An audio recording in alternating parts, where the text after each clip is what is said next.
Assalamualaikum warahmatullahi wabarakatuh. Alhamdulillah, alhamdulillahil qawi sultanuh al-wadihi burhanuh al-mabsuti bil judi karamuhu wa ihsanuh. Ashhadu an la ilaha illallah wahdahu la syarika lah wa ashhadu anna sayyidana wa nabiyyana Muhammadan abduhu wa rasuluh. Allahumma salli wa sallim wa barik wa karim ala sayyidina Muhammad wa ala alihi wa ashabihi ajma'in. Wa qala ta'ala fi kitabil karim wasdaqul qailin a'udzu billahi minasy syaithanir rajim. Bismillahirrahmanirrahim. Qalu subhanaka lana illa ma 'allamtana innaka antal alimul hakim. Wa qala rabbi rabbi sadri wa yassir li amri wa hlul 'uqdatam min lisani yafqahu qawli bi rahmatika ya arhamar rahimin. Shadaqallahul azim wa sadaqa rasulul habibul karim wa nahnu ala dzalika minasyahidin wa syakirin. Amma ba'du. Ya, sama-sama kita muliakan dan dimuliakan Allah Subhanahu wa taala, para habaib, para julia, para junjungan baginda Nabi Muhammad sallallahu alaihi wasallam dimanapun mereka berada, wabil khusus yang hadir tengah-tengah kita yaitu Rasul kita Zaid bin Abdullah Al-Arsyid.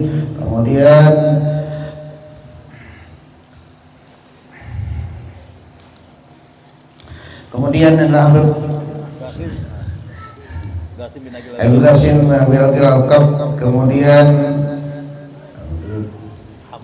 Abu Hamzah bin Ahmad Sufyan Al-Idrus, kemudian Zainal Abidin bin Abu Sufyan Al-Idrus, dan para habaib yang lainnya dimanapun mereka berada.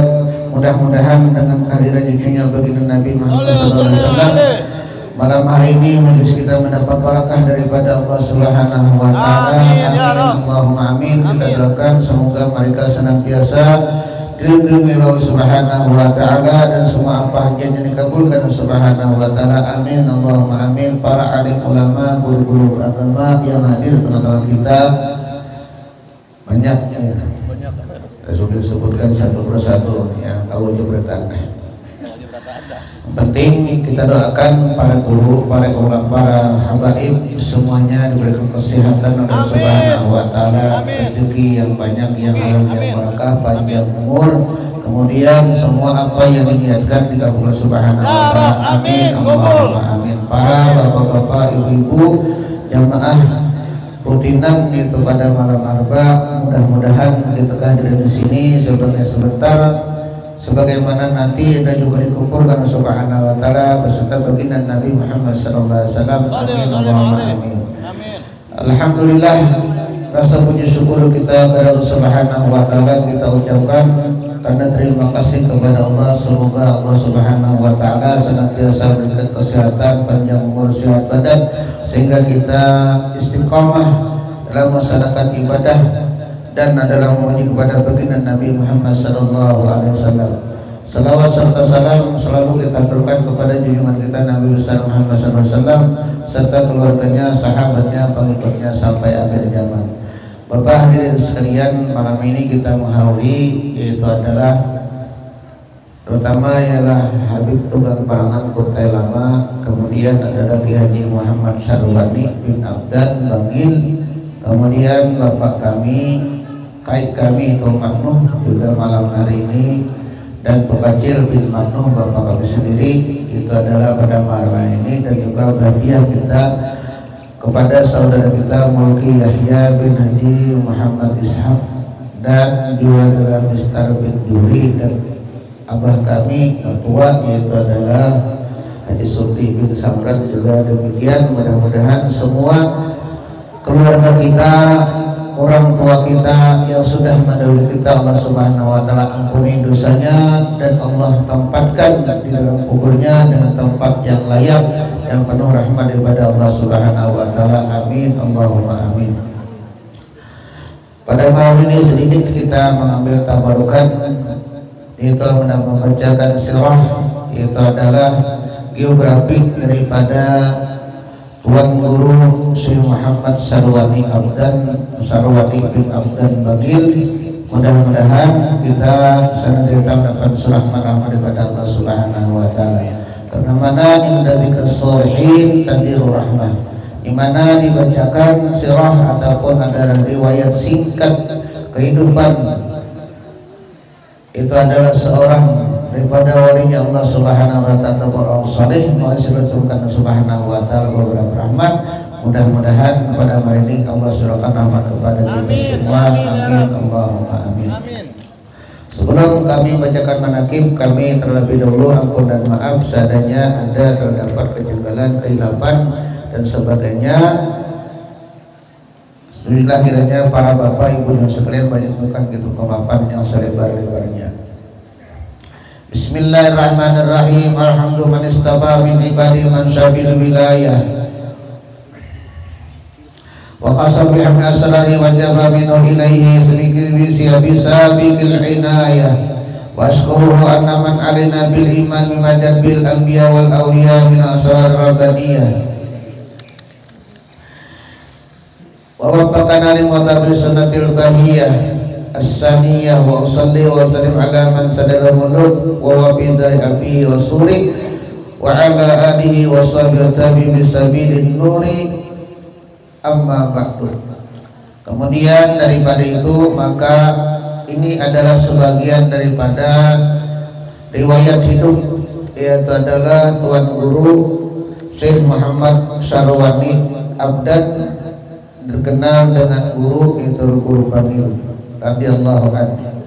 Mudah-mudahan Allah Subhanahu wa taala rahmat dan mengampuni serta meridhai bagi orang yang membacanya dan orang yang hadir mendengarkannya. Amin Allahumma amin ya rabbal alamin. Al-alim al-alama aribillah Syekh Muhammad Sarwani Abdan bin Yusuf bin Abin Abdan bin Yusuf bin Ahmad bin Saleh bin Tahir bin Syamsuddin bin Sa'idah binti Maulana Syekh Muhammad Arsyad radhiyallahu anhu. Ibunya bernama Hajah Aulia binti Haji Abdul Ghani bin Haji Abdul Rahim bin Haji Abu Su'ud bin Syekh Badruddin bin Syekh Kamaluddin radhiyallahu anhum, dilahirkan sekitar tahun 1334 Hijriah atau 1915 Masehi di Kampung Melayu, di Kampung Melayu Martapura. Sebelum hijrah ke Bangil, Al-Alim Alama Syekh Sarwani Abdan pada masa mudanya sebagai lazimnya anak-anak Martapura lainnya pernah ngayam pendidikan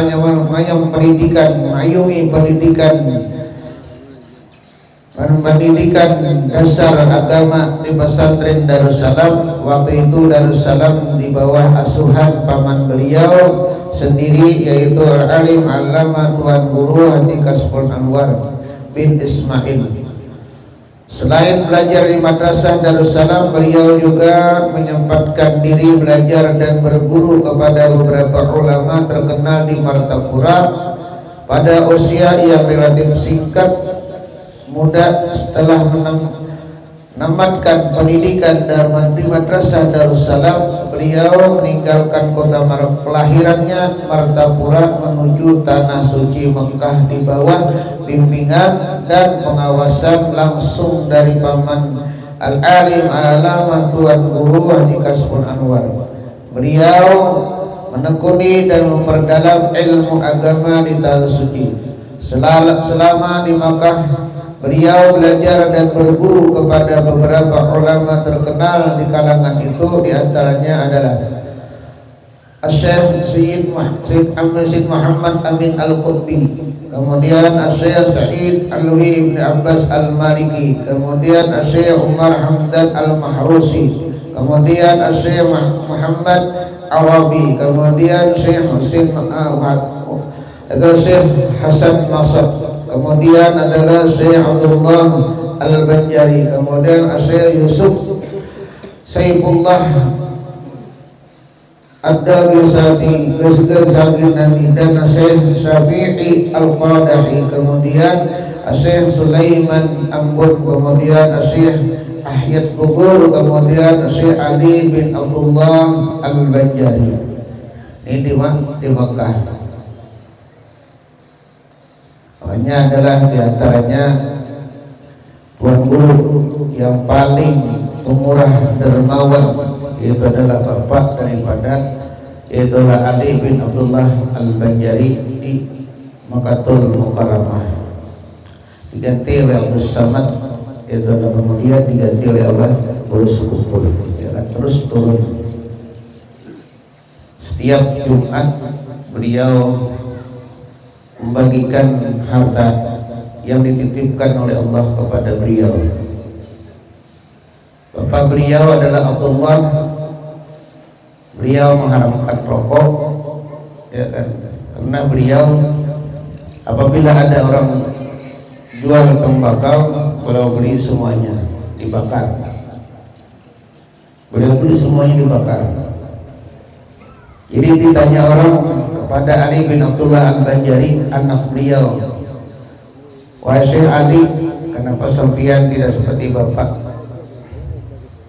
Artinya adalah rokok dibakar, tembakau dibakar. Aku membakar juga, dia cuma satu-satu. Membakar juga, karena aku satu-satu. Gimana bisa? Beliau menimba berbagai ilmu agama selama kurang lebih 10 tahun di tanah suci Makkah Al-Mukarramah. Pada guru-guru yang sudah tidak diragukan lagi wawasan ilmu agamanya tanpa mengenal lelah, beliau giat mengerjakan ibadah di hadapan Ka'bah dan menjadi kiblat bagi umat sejagat.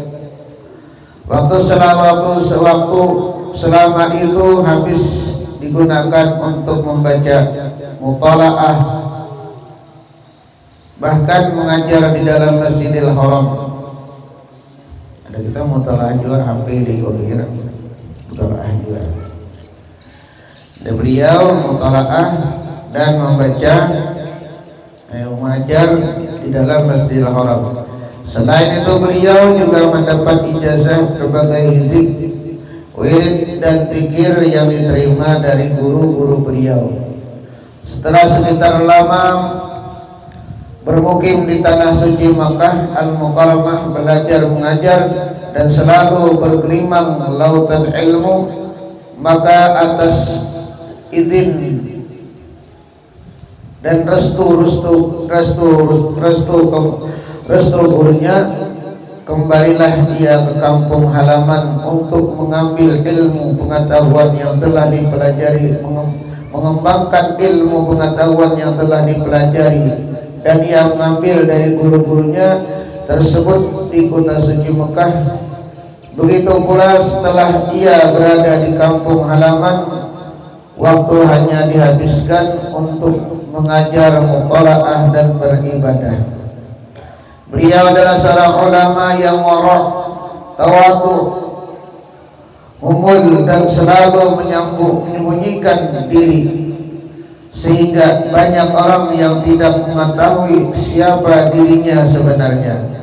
Beliau pernah ditawari untuk menjadi seorang qadi di kota Martapura, namun ia tolak dengan lembut. Ia beralasan lebih senang kemandiriannya dan mencurahkan perhatiannya hanya untuk mengabdi dalam dunia pendidikan agama. Beliau adalah seorang ulama yang hafal kitab suci Al-Quran, artinya kitab ada kata tafsir, dan menguasai berbagai ilmu pengetahuan agama, baik syariat, tarikat, dan hakikat. Beliau juga seorang ulama yang tak pernah lelah tanpa pamrih dalam berjuang meneruskan cita-cita datunya Syekh Muhammad Arsyad Al-Banjari. Pada tahun 1936 ia bersama keluarga berhijrah ke kota Bangil, Jawa Timur, dan menuntut di sana sampai akhir hayat beliau. Setelah beberapa tahun di Bangil, maka pada tanggal 27 Rajab 1390 Hijriah atau bulan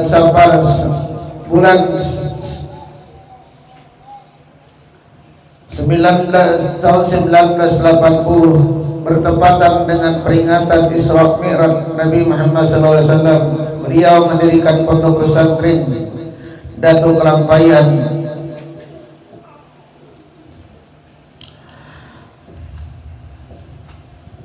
yang santrinya kebanyakan berasal dari Martapura.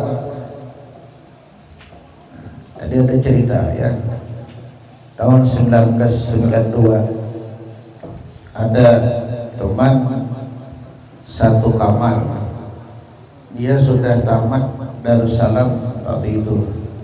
Ini minta izin kepada Abah Guru Sekumpul untuk meneruskan ke Bangil.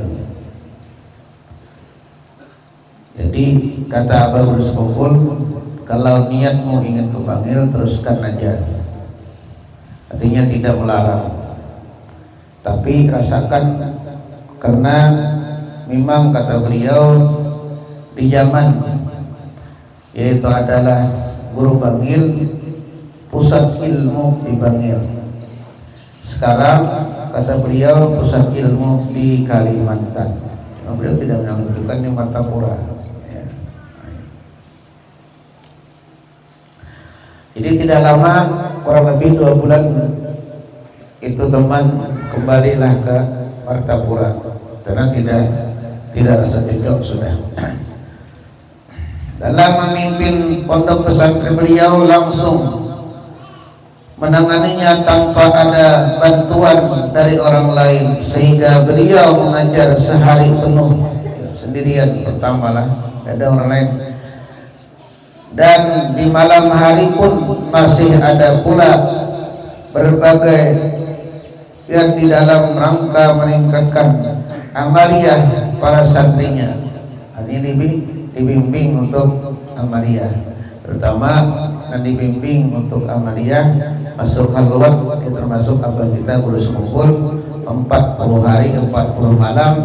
Cuma yang dimakan adalah setiap hari 1 biji pisang ya kan? Sampai 40 hari 40 malam. Beliau seorang ulama yang tidak mengenal lelah dan payah, dan keadaan sakit pun seringkali beliau masih tetap memberikan pelajaran meskipun dalam keadaan sambil berbaring. Setelah di antara anak didik beliau yang sudah dianggap mampu mengajar, maka barulah beliau dibantu oleh murid tadi guna memberikan pelajaran kepada santri-santri yang baru belajar dalam bidang ilmu alam, sehingga banyak murid beliau yang menjadi ulama dan tersebar ke berbagai daerah, baik di Kalimantan Selatan, Kalimantan Timur, Kalimantan Tengah, Kalimantan Barat, Jawa, dan Sumatera. Di samping mengajar, beliau juga aktif menulis risalah agama berupa pelajaran dan pedoman praktis dalam menetapkan keyakinan dan amaliyah beragama. Di antara risalah beliau yang terkenal adalah Dzakirut Tamaniyah di Ahli Istiqamah, yang berisi tentang masalah talqin, tahlil, dan tawasul. Dibahas itu. Setengah daripada perkataan beliau dalam risalah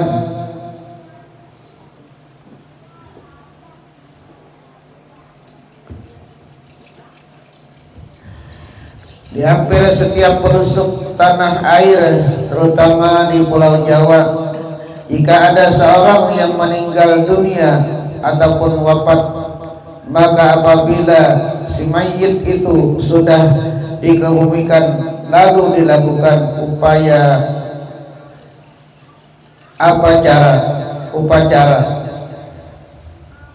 pembicaraan talqin, pembacaan talqin di atas kubur si mayit. Yang kedua, pembacaan tahlil di rumah atau upacara semacam itu tidak dilakukan oleh golongan-golongan bawahan, akan tetapi juga dilakukan oleh golongan-golongan atas. Dan hal ini telah berlangsung sejak beberapa abad yang silam, yang diperkenankan oleh para ulama, para alim ulama kita sejak dahulu hingga sekarang, karena tidak bertentangan dengan dasar dari Quran dan hadis serta ijma dan qiyas.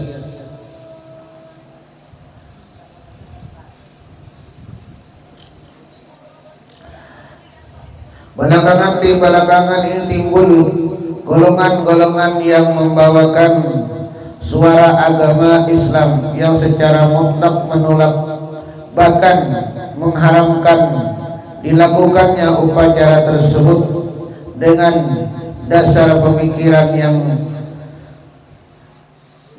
katanya diambil dari Quran dan hadis juga.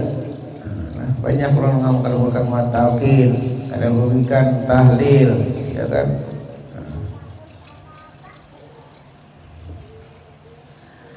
Hal mana sudah barang tentu menimbulkan pertentangan secara khilafiyah yang kadang-kadang membawakan akibat yang tidak kita inginkan. Golongan-golongan ini bahkan di beberapa daerah tertentu secara giat dan terus-menerus telah menemukan paham dan secara pemikiran yang bersifat bertentangan. Mereka menyimpulkan bahwa upacara seperti pembacaan talqin dan tahlil tersebut adalah bid'ah dalalah. Ujarnya, ini orang-orang akan bertanggung jawab. Ini kawan kita ya. Jikalau sudah ada suatu acara atau cara pemikiran beliau baru yang telah menolak ajaran yang lama, salah satu pertanyaan yang bisa kita ajukan ialah apakah ajaran yang terdahulu itu dari para alim ulama kita tidak benar, atau dengan kata lain apakah ulama yang terdahulu itu telah menyesatkan kita? Na'udzubillahi min dzalik summa na'udzubillah. Pertanyaan tersebut telah mendorong penulis untuk menyusun karangan singkat ini untuk sekedar memberikan penjelasan berkenaan dengan pokok dari karangan ini.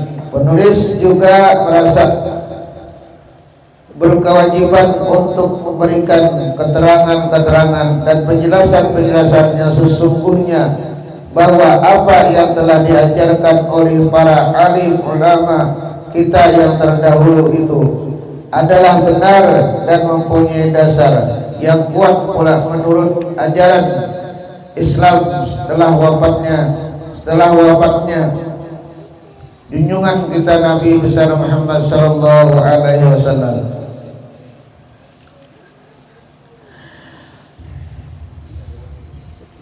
Paham dan ajaran Islam yang sama kita lakukan dan junjung tinggi itu adalah suatu paham yang ajaran yang sah dibawakan oleh penyebar Islam yang pertama, yaitu junjungan kita Nabi besar Muhammad SAW.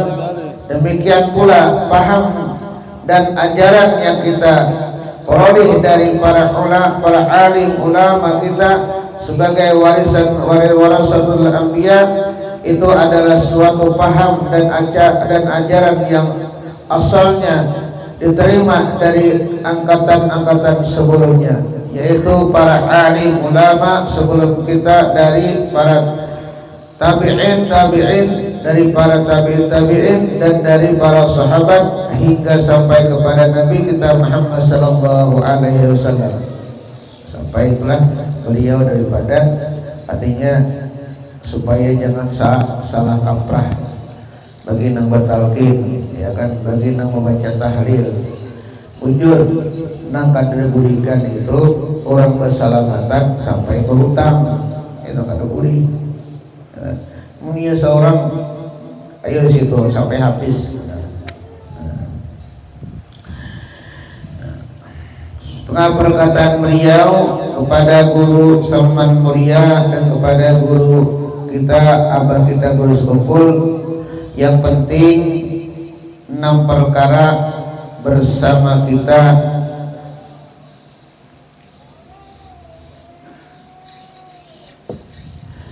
menadahnya. Allahumma inna nas'aluka taubah wal maghfirah wat taufiq wal hidayah wal istiqamah wa husnul khatimah. Itu sursirin baca, ya kan, ini beda paling, ya kan? Karena apabila mengamalkan ini termasuk daripada sambunglah daripada sidin beliau adalah al-alim alama itu Muhammad Syarwani Abdan. Tapi nomor kada tersang tidak benar. Walhasil bahwa keutamaan guru Bangil radhiyallahu an sangat banyak. Perilaku utamanya sangat nampak, bahkan lebih nampak daripada matahari waktu zuhur. Beliau wafat pada malam Selasa 13 Safar 1410 Hijriah. Malam ini 13 Safar lah.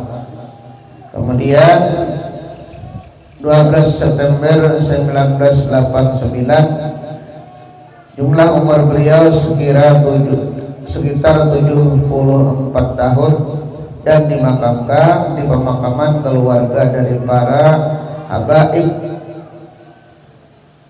berbangsa Al-Haddad, ya kan, di Dawul Bangil, dan di makamnya banyak dikunjungi orang dari berbagai daerah. Semoga Allah Subhanahu wa taala mencurahkan rahmat dan keridaan kepadanya dan kepada kita atas berkah keridaannya dan menolong kita atas pertolongannya yang sangat luas. Amin Allahumma amin. Mudah-mudahan yang sedikit ini membaca sekilas pada ringkas itu adalah sirah daripada Syekh Haji Muhammad Syarwani Abdan Bangil. Mudah-mudahan Allah Subhanahu wa taala mencurahkan rahmat kepada kita semua, terutama Allah Subhanahu wa taala mensehatkan badan kita untuk ibadah dan memberikan rezeki yang banyak yang halal untuk ibadah kepada Allah, dan semoga Allah sepanjangkan umur juga untuk ibadah, dan semoga Allah Subhanahu wa taala hajatnya dikabulkan oleh Allah Subhanahu wa taala untuk ibadah kepada Allah, dan semoga juga dengan sebab kita adalah peringati sedikit itu ada sirah daripada Syekh Muhammad Syarwani Abdan ini, Allah Subhanahu wa taala nanti Allah kumpulkan beserta beliau dan kepada junjungan kita baginda Nabi Muhammad sallallahu alaihi wasallam. Amin Allahumma amin. Itu yang dapat kami sampaikan. Kami minta maaf, minta ridha. Assalamualaikum warahmatullahi wabarakatuh. Alladzina amanu wa tatma'innu qulubuhum bi dzikrillah ala